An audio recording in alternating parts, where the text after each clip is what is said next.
After the book of Joshua comes the book of Judges.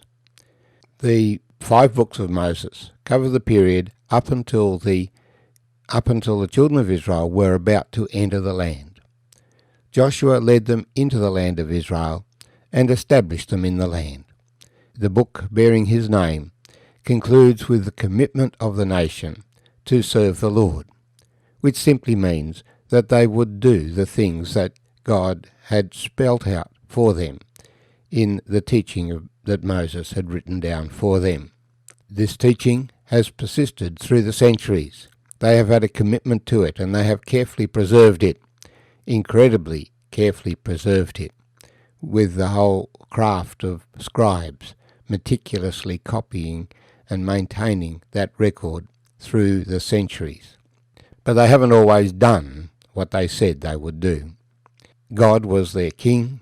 They had the constitution, the law of Moses, and God appointed judges to rule over them, even as Moses himself had been a judge among them.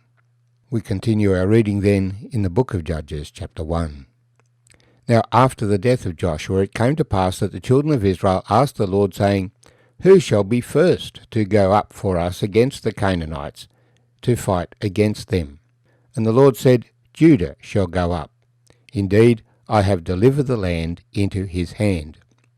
So Judah said to Simeon his brother, Come up with me to my allotted territory, that we may fight against the Canaanites, and I will likewise go up with you to your allotted territory.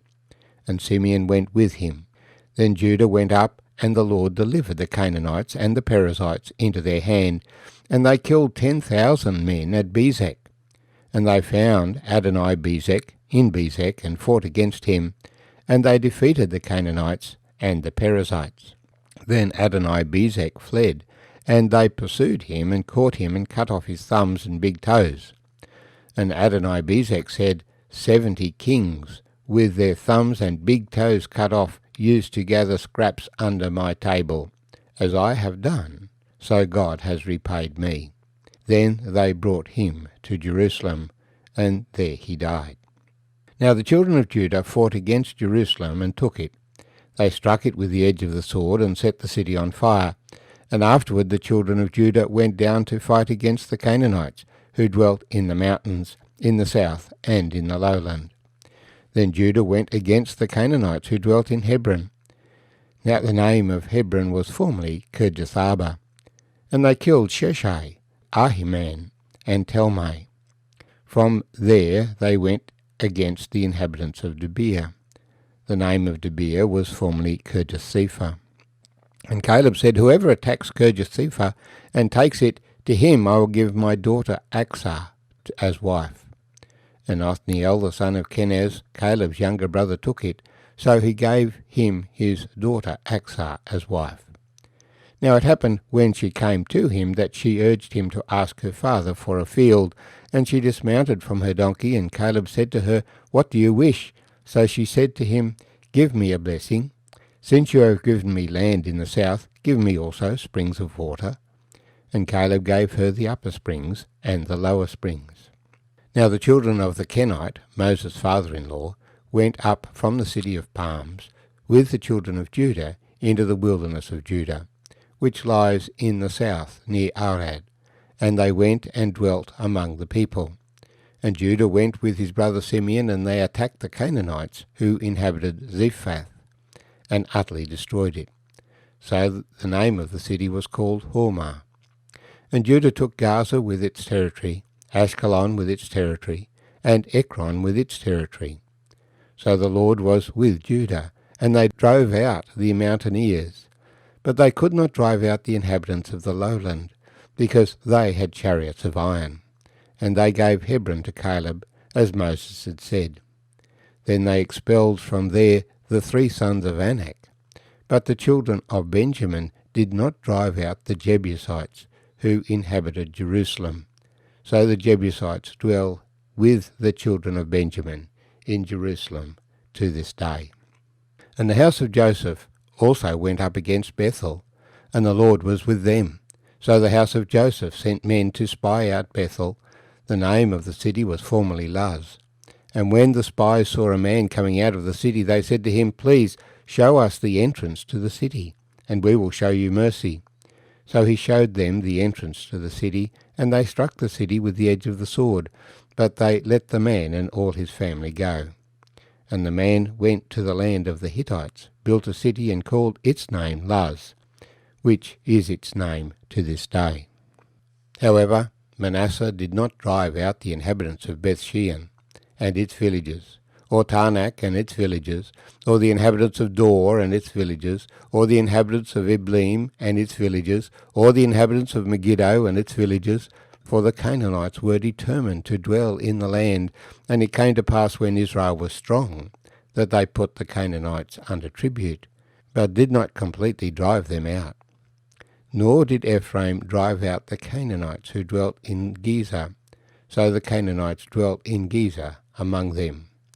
Nor did Zebulun drive out the inhabitants of Kitron, or the inhabitants of Nahalal, so the Canaanites dwelt among them, and were put under tribute. Nor did Asher drive out the inhabitants of Akko, or the inhabitants of Sidon, or of Ahlab, Akzib, Helbah, Aphik, or Rehob. So the Asherites dwell among the Canaanites, the inhabitants of the land, for they did not drive them out. Nor did Naphtali drive out the inhabitants of Bethshemesh, or the inhabitants of Beth-Anath, but they dwelt among the Canaanites, the inhabitants of the land. Nevertheless, the inhabitants of Bethshemesh and Beth-Anath were put under tribute to them. And the Amorites forced the children of Dan into the mountains, for they would not allow them to come down to the valley. And the Amorites were determined to dwell in Mount Heres, in Ajalon, and in Shaalbim. Yet when the strength of the house of Joseph became greater, they were put under tribute. Now the boundary of the Amorites was from the ascent of Akribban, from Selah and upward. My name's Arthur, and I thank you for joining me as we begin to share the story of the Judges. And while the account in Joshua gives us the impression that they utterly destroyed the people, the reality was that the locals went into hiding and went and hid in the countryside, and in various ways many of them escaped, and they resisted the children of Israel. And so in most places we have a compromise situation established.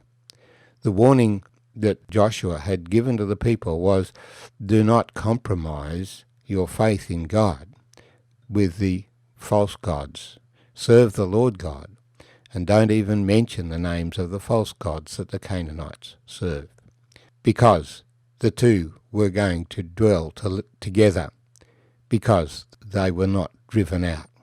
The man who helped the house of Joseph rise against Bethel, this man was allowed to leave. He went to another country and set up a city, again using the ancient name of the city of Bethel. Bethel meaning house of God, but the city was formerly called Luz. The application of all this is that when we come to the Lord, many of us do not immediately completely turn away from our old ways. It takes a long time for us to get victory in all areas of our lives. But ultimately, as the children of Israel grew stronger, as they ruled the land, they gained the upper hand against the former residents, the Canaanites, who dwelt in the land, except in a few pockets where the Canaanites remained very strong and would not allow the Israelites to rule. Nevertheless, the Israelites have a land, have sovereignty in the land, and are free to serve God in the land. And that is a great privilege, the privilege of being able to freely worship the living God is being taken away from people in many parts of the world today. The story of Jerusalem was typical of many places. The Israelites defeated the Jebusites, but they didn't drive them out of the city, and so the Jebusites continued to live beside the Benjamites in the city of Jerusalem, and it remains a divided city to this day.